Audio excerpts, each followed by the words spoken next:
আসসালামু আলাইকুম সুপ্রিয় দর্শক, আশা করি আপনারা সকলে অনেক ভালো আছেন।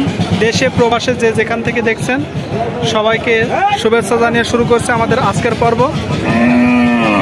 আপনাদের এই পর্বে কিছু সুন্দর সুন্দর ষাঁড় গরু দেখাবো, খামার উপযোগী ষাঁড় বাছুর দেখাবো, কিছু ভাইয়ের সাথে কথা বলবো, আমাদের সাথেই থাকুন।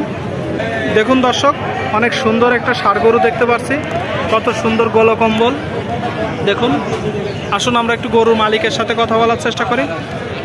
আসসালামু আলাইকুম। ওয়ালাইকুম আসসালাম। ভালো আছেন আপনি? গরুটা কার? গরুটা আমার। আপনার? কি জাতের গরু? শাইয়াল।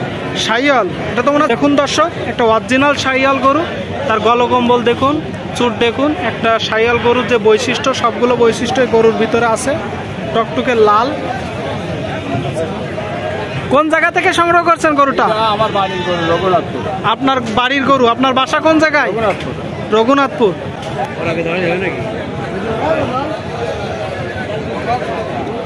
এটা কি আপনার বাসার গাই থেকেই বীজ দিয়ে হয়েছে নাকি? বীজ দিছিলেন না আইডে দিছিলেন? বীজ দিছিলেন। তো বীজ দেওয়ার আগে কি জানতেন যে শাইয়ালের বীজ দিচ্ছেন? কাট করা আছে।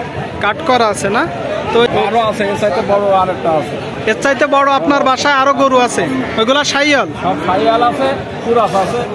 আপনার বাসায় কয়টা গরু এখন? আমার 8টা গরু। তার মানে আপনি একজন খামারি। এই গরুটাই আপনার সবচেয়ে ছোট গরু বাসা। দেখুন দর্শক, অনেক সুন্দর একটা গরু। তো কত মাস বয়স? বছর পুরিনি। 1 বছর পুরিনি না? তার ভিতরে এত বড় হয়ে গেছে? আরো বড় হওয়ার কথা। গরুটা কত বছর পালন করা যাবে? 3 বছর। 3 বছর পালন করা যাবে। বাসায় কি খাওয়াতেন আপনার এই গরুটা? আমি ভুসি, খুদির ভাত, আর হচ্ছে আপনার এটা তো দানাদার খাবার। আর দানাদার খাবার, আর এই ধানের গুঁড়ো আছে। ধানের গুঁড়ো আছে। ঘাস দিতেন? ঘাস আছে, লাগানো ঘাস। ঘাস কতটুকু দিতেন গরুটার? ঘাস ওই পরিমাণ দিয়ে আর কি, একটা নির্দিষ্ট পরিমাণ, তাই তো? বয়স অনুযায়ী, ওজন অনুযায়ী। আপনি কি জানেন আপনার গরুটা এখন কতটুকু ওজন আছে? এটা তো সেভাবে তো বিক্রি হবে না, এটা আছে না, এটা তো পোষায় বিক্রি হবে, তারপরে বলতেছি যে কতটুকু মাংস হতে পারে। মাংস আর কতটুকু আছে, বাচ্চা গরু না? বাচ্চা গরু, তাই তো? তো বলেন, গরুটা কত টাকা দাম চাচ্ছেন আপনি? আমি তো চাচ্ছি 95,000 টাকা। দামটা একটু মনে হচ্ছে বেশি হয়ে যাচ্ছে গরু অনুযায়ী। এখন সেটা হ্যাঁ, খরিদ্দারের কাছে দামাদামির ব্যবস্থা আছে। তো দাম হচ্ছে 75,000 টাকা দাম বলতেছে। দাম বলছে। আচ্ছা, তো বলেন তো আপনি গরুটা শেষ কত হলে, কেউ যদি গরুটা নিতে চায় তো কত হলে বিক্রি করে দিবেন? হলে ছেড়ে দেবো। কত? 80 হলে ছেড়ে দেবো। 80 হলে ছেড়ে দেবেন। আর কেউ যদি আপনার কাছ থেকে গরু নিতে চায়, আপনি কি এই অরিজিনাল শাইয়াল গরু, এমন গরু দিতে পারবেন? তো তাদের সাথে কি দাম কি বেশি নেবেন না একটা দামাদামি করে? দামাদাম করে নেবো, তার পোষালি নেবে, আর যদি আমার পোষায় দাম দিয়ে দেবো। দেখুন দর্শক, কেউ যদি এই ধরনের শাইয়াল গরু নিতে চান, অনেক সুন্দর গলকম্বল, তারা যোগাযোগ করতে পারেন। আপনার নম্বরটা বলেন। নাম্বার তো মুখস্থ নাই। মুখস্থ নাই, তাই না? আমি নিয়ে ডিসক্রিপশনে দিয়ে দিব।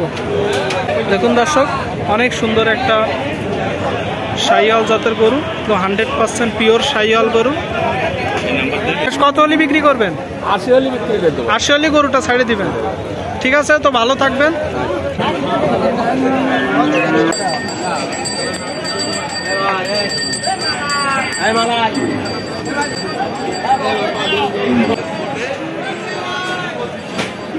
দেখুন দর্শক, এদিকে আরেকটা ষাঁড় গরু দেখতে পাচ্ছি। আসুন একটু কথা বলার চেষ্টা করি। আসসালামু আলাইকুম। ভালো আছেন ভাই? গরুটা কার? একটু জোরে বলেন। গরুটা কার? আপনার? কোন জায়গা থেকে সংগ্রহ করছেন? ষোলোয়া, তাই তো? অনেক আপনার স্থানীয় গ্রাম থেকে। কি জাতের গরু ভাই? দেশি গরু। দেখুন দর্শক, অনেক সুন্দর একটা দেশি গরু দেখতে পাচ্ছি। দাঁতটা ভাই? এখনো দাঁতিনি। খামার উপযোগী একটা গরু, কালো একটা গরু, খামার উপযোগী। নেসছেন ভাই গরু? একটা নেসছেন, এখনো বিক্রি করতে পারেননি। তো বলেন, গরুটা কত টাকা দাম চাচ্ছেন? 85,000 টাকা দাম চাচ্ছেন। দাম বলছে মোটেও? কত বলতেছে ভাই? 75-76। দেখুন দর্শক, ভাই গরুটির দাম চাচ্ছে 85,000 টাকা। 75,000 টাকা দাম উঠে গেছে। অনেক সুন্দর একটা গরু। তো বলেন তো ভাই, আপনি গরুটা কত হলে বিক্রি করবেন? 80-2000 কম হলে। 80 থেকে 2000। দেখুন দর্শক। আচ্ছা ভাই, তো ভালো থাকবে না? অনেক সুন্দর সুন্দর খামার উপযোগী গরু দেখুন।